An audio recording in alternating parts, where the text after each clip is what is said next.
Olá, começa agora mais um programa Cidadania na TV Senado. Eu sou o Sérgio e hoje a gente vai falar sobre o papel da tecnologia na alfabetização. A alfabetização que é uma época de descoberta para as crianças e ter recursos digitais nas salas de aula deixa o ensino muito mais interativo, lúdico e atrativo. Para conversar aqui conosco hoje, temos a participação de Maria Mortati, poeta, escritora e professora titular da Universidade Estadual Paulista. Bem-vinda, professora. Olá, Sérgio, é um prazer estar no programa com você. Agradeço pela possibilidade de tratar desse tema tão importante sempre para nós. A senhora, que também é presidente emérita da ABALF, que é a Associação Brasileira de Alfabetização, gostaria que começasse contando aqui para a gente como as tecnologias podem contribuir para a alfabetização. Bem,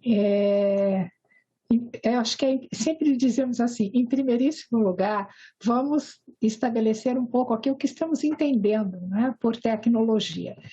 Claro, as tecnologias são fundamentais não apenas para a alfabetização, mas para todas as atividades neste século XXI, em especial nesta segunda década do século XXI, em que fomos surpreendidos por esta pandemia de Covid-19 e por novas formas de interação à distância a que nos vemos constrangidos e obrigados. Então, estamos falando de tecnologia na vida das pessoas, a escola, a educação e a alfabetização, obviamente, não estão separadas desse processo.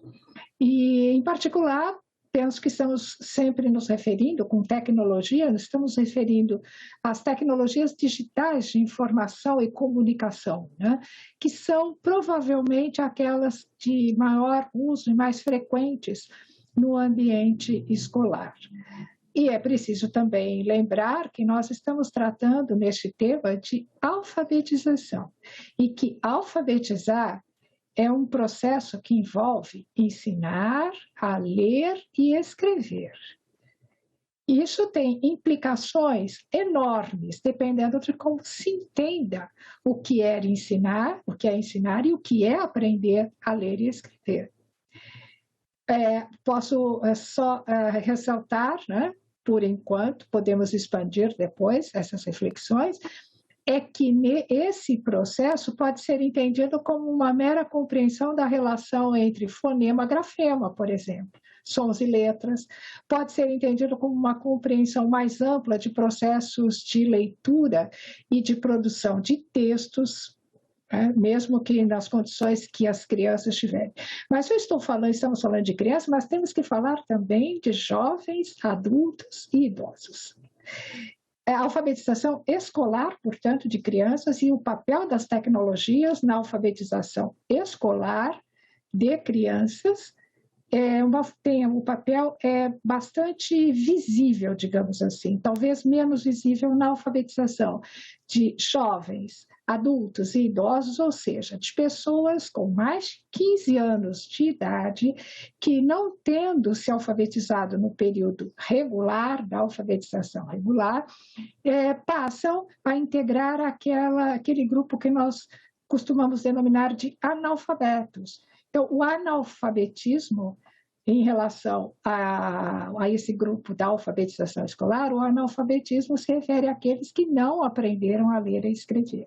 Então, a tecnologia é importante, mas ela tem uma função, um papel diferente, talvez, para cada grupo, embora ela seja hoje um instrumento, um suporte, um meio imprescindível e, quer queiramos, quer não, presente na sala de aula, assim como no mundo contemporâneo, que nós chamamos de uma cultura digital. Professora, e hoje, na sua opinião, né, pelo que a senhora conhece, quais são os principais recursos tecnológicos que são aplicados para a alfabetização? Esse hoje, Sérgio, precisamos delimitar um pouco, né? Porque havia uma crescente preocupação e uma crescente busca de utilização e de ensinar a utilizar nos ambientes escolares as novas tecnologias. Podemos dar exemplos simples, desde ter um tablet em sala de aula para as crianças, até lousas digitais e até programas de computador. Isto vamos chamar em condições pré-pandêmicas, porque a tecnologia se tornou mais complexa e seu uso também com a necessidade do chamado ensino remoto e com as possibilidades ou impossibilidades ou dificuldades que esse meio virtual promoveu. Então, não é como estar numa sala de aula em que, em algumas, sobretudo, não é? Há recursos tecnológicos de informática, por exemplo, ambientes informatizados, os alunos têm disponíveis esse equipamento, isso é uma coisa. Vamos dizer, um material didático fundamental como equipamento escolar, e é inevitável isso daqui em diante. Agora, quando pensamos no ambiente virtual, durante o ensino remoto, em que não garantimos que todas as crianças, vamos trabalhar com a idade escolar, com a alfabetização escolar, que todas as crianças tenham acesso à internet, a computadores e tablets, sabemos que isso não é verdade. Pesquisas recentes indicam que aproximadamente 1/3 da população deste país não tem acesso à internet. E quando tem, por meio de um celular básico, que é compartilhado por todos da família. Então, para que alguém possa estar, uma criança possa estar na aula no ensino remoto, por meio do ensino remoto, é necessário que tenha internet, que o celular esteja disponível, tudo que nós já sabemos. Então, a complexificação desse processo tecnológico durante o período do ensino remoto pandêmico, né, durante a pandemia, talvez nos tenha colocado desafios fundamentais. Conseguimos, foi melhor do que nada, não tenho dúvida, do que ficarmos sem essa interação, mesmo que virtual. Mas também as desigualdades foram se explicitando. Quem tem acesso, quem não tem, quais as formas de acesso. Só para dar alguns exemplos, há casos de secretarias de educação municipais, estaduais, em que, como se sabe, as escolas disponibilizaram também o material impresso para aqueles que não têm acesso, ou disponibilizaram chips de computador, ou disponibilizaram o equipamento. Mas, mesmo assim, é uma forma ainda muito precária, porque depende, por exemplo, de condições adequadas para esse tipo de atividade. Enfim, a tecnologia é fundamental, como eu disse inicialmente, como meio, como suporte, mas ela demanda condições específicas que talvez hoje nos faltem mais do que antes, ou sua falta tenha sido explicitada para todos nós nesse momento emergencial, né? Só Sim. Talvez para recordar, essa é uma tendência que veio para ficar, aprendemos muito. Mas há uma outra discussão sobre o chamado ensino híbrido, que já é um problema grande, porque ele não se confunde com o uso de tecnologias. Podemos tratar disso posteriormente. A senhora comentou sobre o não acesso, né, a falta de acesso por grande parte da população em relação a recursos tecnológicos. Como que a senhora avalia a diferença dessa qualidade de educação, de alfabetização por parte de uma criança, de um adulto, enfim, que não dispõe desses recursos e o que dispõe? O que aprende com recursos tecnológicos e o que eventualmente não possui acesso a isso? Sérgio, penso que também aí cabe uma diferenciação entre o período pós-pandêmico, o período anterior à pandemia e o período durante e provavelmente pós-pandêmico, isolamento físico. Não tenhamos dúvida de que os recursos tecnológicos como meio, como suportes, no âmbito dessa cultura também digital, eles são fatores de inclusão social. E são fatores de inclusão escolar fundamentais, porque o mundo é assim, e a escola não está desvinculada do mundo. Mas isso também é uma luta por inclusão de muitos, talvez a maioria, sobretudo em escolas públicas, que estão excluídos do processo, porque isso reflete desigualdades sociais. Então, de fato, seria fundamental que todos tivessem acesso. Mas essas desigualdades se explicitam também no âmbito do processo de ensino-aprendizagem, por meio remoto, por exemplo. Uma criança que não tem, vamos tratar do caso da alfabetização escolar, uma criança que não tem acesso a essas tecnologias está perdendo. É sempre bom recordar que o ensino por meio remoto, embora tenha incorporado e nos feito aprender como professores muitas coisas importantes do uso das novas tecnologias, é também um meio de transmitir conteúdo mais do que de interações afetivas e cognitivas. Então, não vamos recordar que as tecnologias elas são importantes para manter, no âmbito escolar, o processo de transmissão de conteúdo, por meio de processos, programas que proporcionem relações de aprendizagem com esse conteúdo, mas elas não substituem a interação afetivo-cognitiva de professor-aluno, de aluno com aluno no ambiente real de sala de aula, né? Porque são coisas que não se aprendem sozinhos. Não existe exceto em casos excepcionais de autodidatas, não existe um processo de aprendizagem, em especial na alfabetização, não existe processo de aprendizagem que seja espontâneo. Por quê? Se alfabetizar ensinar, o verbo alfabetizar implica ensinar a ler e escrever para que o aluno aprenda, leitura e escrita já são em si tecnologias, digamos assim, porque elas são frutos de processos históricos. A escrita, inventada há mais de 6.000 anos, os suportes, desde as tabuinhas, o pergaminho, o papiro, até o papel, as telas que nós temos, são tecnologias que precisam ser aprendidas. E a relação da escrita com a oralidade, por exemplo, é resultado de convenção, não é espontânea, não há uma relação natural. Portanto, demanda ensino para que haja aprendizagem. E não apenas de conteúdo, porque é um lento processo de compreensão desta relação da escrita, das funções da escrita, eu quero dizer, não apenas ato de escrever, mas me refiro à língua escrita que serve para ler e escrever, que é o que se aprende ou que se deve aprender em alfabetização. Professora, quais seriam, na sua opinião, possíveis efeitos colaterais de se inserir muita tecnologia nessa fase do primeiro ensino, né, do ensino infantil? Há algum estudo nesse sentido? Bem, primeiro, telas. A exposição às telas.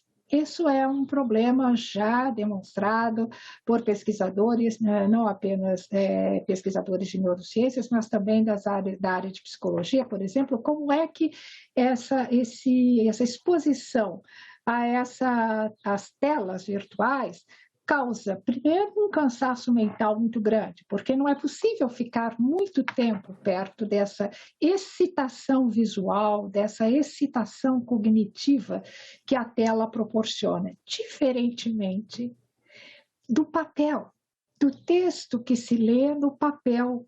Justamente uma das tecnologias de produção do livro é exatamente essa de escolher o papel de uma cor adequada, de textura adequada, o tipo de letra que proporcione uma leitura confortável.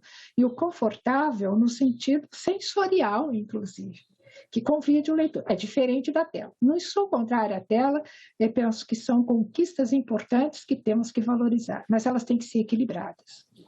Nada substitui, como eu disse, a relação presencial, né? Mas também penso que, e os estudos demonstram isso, que não basta o aprendizado ou a exposição às tecnologias ou a exposição à tela. Eu vou chamar de tela aqui no conjunto imagens, textos, formas de interação, seja em redes sociais, seja por meio de outros programas ou softwares que indiquem possibilidades de aprendizagem.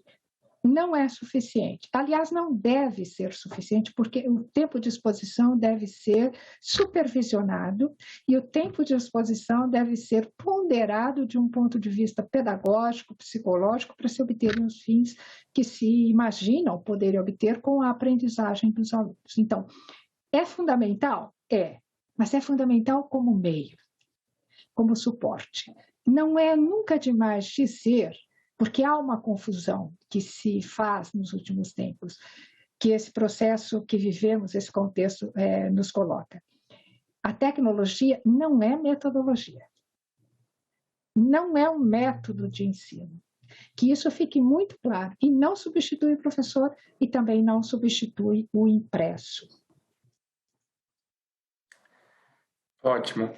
De que forma a senhora avalia, a senhora comentou sobre inclusão, né? A tecnologia, esse meio, né? Que é a tecnologia, contribui com a inclusão, de certa forma, né? E de que forma essa inclusão, de que forma a tecnologia contribui para que crianças com necessidades especiais tenham essa diferença de ensino reduzida, né?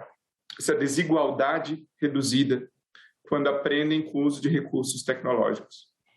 Muito importante essa observação que você faz. Eu me refiro à inclusão social no sentido amplo, que é o sentido em que se vem insistindo que deva ser utilizado, que inclui crianças ou pessoas com deficiência. Mas não só, né? A inclusão social envolve a possibilidade de todos usufruírem dos bens comuns.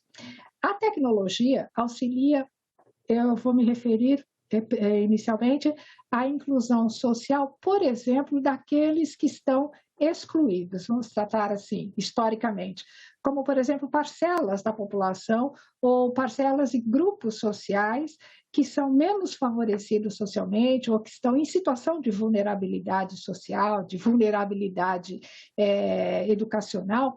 Para esse grupo, a inclusão, a tecnologia pode proporcionar um conjunto de possibilidades de inclusão, mas também para as pessoas com deficiência. Obviamente, há softwares, há programas especiais e há políticas, espero que permaneçam, né, para a inclusão das pessoas com deficiência, como, por exemplo, no caso, né, da deficiência auditiva, o caso da tecnologia, o caso de Libras, que é a língua brasileira de sinais, que se tornou, e ainda não implementada, um fator obrigatório no processo de formação de professores para que lidem com as crianças e possam incluí-las, tê-las, né, como crianças que aprendam a ler e escrever, como tendo Libras como a língua, né, materna delas e língua portuguesa, por exemplo, a segunda língua. Mas também no caso de deficiências mentais, de deficiências físicas, a tecnologia tem um papel fundamental. De novo, como meio, mas é inegável que deva fazer parte. De novo, Sérgio, nós vamos deparar com um grande problema. Em quantas partes do país se tem acesso a tudo isso? Em primeiro lugar, eu vou dizer da acessibilidade material, que é o caso da acessibilidade para que uma pessoa com deficiência chegue a uma sala de aula, para poder ter acesso aos benefícios que a tecnologia vai lhe oferecer. Que possa ter acessibilidade para o deficiente físico cadeirante, para o deficiente auditivo, para o deficiente visual. Quais são os programas em Braille, por exemplo, que oferecem essas possibilidades? Só para dar um exemplo, dia 29 de novembro, foi aprovado o projeto de criação das bibliotecas públicas, e espero que seja rapidamente implementado, que vem complementar a Lei do Livro de 2010 e vem a Política Nacional do Livro, que vem complementar a Política Nacional do Livro, da Leitura e da Escrita e das bibliotecas escolares. Temos um conjunto de políticas que, em si, já trazem essas tecnologias como integrantes do seu processo, mas colocam um problema. É uma forma de inclusão social, por exemplo, que uma biblioteca tenha livros em diferentes suportes disponíveis para todos, uma biblioteca de uma instituição de ensino, como é a lei de 2010. Mas um título para cada aluno. Isso é uma forma de inclusão educacional, de inclusão cultural, como essa lei de 29/11, esse projeto de lei, em cada cidade uma biblioteca pública, necessariamente, excetuando-se as bibliotecas escolares. Ora, esses processos são lentos, são políticas públicas de implementação a médio prazo, mas eles são fatores de inclusão social. Não basta agora, se tivéssemos em todas as escolas equipamento para todos, uma rede Wi-Fi fantástica para todos, 5G, e todos tivessem um celular de última geração, e mesmo assim se garantiríamos processos de ensino e aprendizagem, em particular da alfabetização, sólidos, que de fato promovessem o aprendizado para que essa criança não se tornasse aquela que termina o período de escolarização, mas entra na vida como um analfabeto funcional. Aquele que, tendo aprendido, tendo cursado, ao ter que utilizar no seu cotidiano a leitura e a escrita, se restringe a alguns aspectos rudimentares desse processo. Portanto, continua excluído essencialmente desse processo. Entendi. Então, a gente falou aí sobre localidades, né, em que não há estrutura ainda para se inserir a tecnologia. O objetivo é muito nobre, assim, mas não chega em todos os lugares. E é nesse sentido a minha próxima pergunta. Hoje, a rede pública, que nível de oferta de recursos tecnológicos já há na rede pública e qual que é a região assim, do país que a senhora enxerga como mais estruturada nesse quesito? Eu não tenho os dados precisos e objetivos para lhe apresentar, mas há dados cruzados que podem nos proporcionar uma compreensão dessas desigualdades, e vamos chamar dessas desagregações desses itens, que não são apenas por renda, por raça, cor, mas também por localidade. Aquelas mais distantes dos grandes centros, por exemplo, que são desafios, a zona rural, as zonas ribeirinhas do país, os desafios para, vamos chamar o que está se chamando hoje, né? Letramento digital, para uma cultura digital, para a inclusão social como um critério básico de cidadania. Há regiões às quais não é só a internet, embora haja uma proposta e um projeto de ampliação de uso, de expansão do Wi-Fi, da internet, né? De qualidade para todos, esse projeto aprovado ainda pelo governo ainda está em ritmo de implementação para incorporar as escolas, as tecnologias à escola. Agora, há diferenças, sim, e nesse cruzamento de dados, que eu sou chamada dessa desagregação dos dados por região, por exemplo, coincidem, infelizmente, né, com regiões onde a desigualdade social é mais ampla, em que a parcela da população tem carências muito além da alfabetização, é apenas mais uma. Então, dificilmente vamos encontrar uma situação em que um problema de alfabetização ou de acesso acesso restrito ou deficiente à internet não esteja associada com outros fatores, como, por exemplo, renda, desenvolvimento econômico, IDEB, com os índices de desenvolvimento social e econômico, porque não tenhamos dúvida do que sempre nos parece óbvio, mas mesmo assim é importante que seja dito.